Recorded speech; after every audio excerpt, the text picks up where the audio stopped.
Eric Garner's case gained widespread attention and became a rallying cry for the Black Lives Matter movement for several reasons. Firstly, the manner in which Garner died was deeply disturbing and tragic. The incident occurred on July 17, 2014, when Garner, a 43-year-old African-American man, was approached by New York City police officers on suspicion of selling untaxed cigarettes. In the ensuing confrontation, one of the officers, Daniel Pantaleo, placed Garner in a chokehold, despite the practice being banned by the NYPD. Garner repeatedly gasped the words, "I can't breathe," as he was wrestled to the ground and restrained by multiple officers. Despite his pleas for help, Garner later died of a heart attack induced by the chokehold and compression of his chest and neck.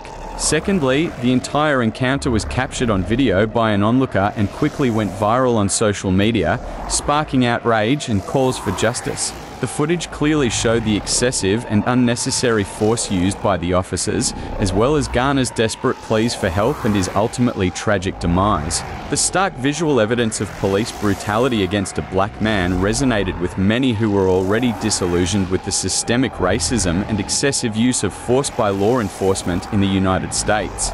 Furthermore, Garner's death reignited the conversation about police accountability and the need for reform within law enforcement agencies. Many saw his case as emblematic of the broader issues facing communities of color, including racial profiling, police brutality, and disproportionate rates of violence and incarceration.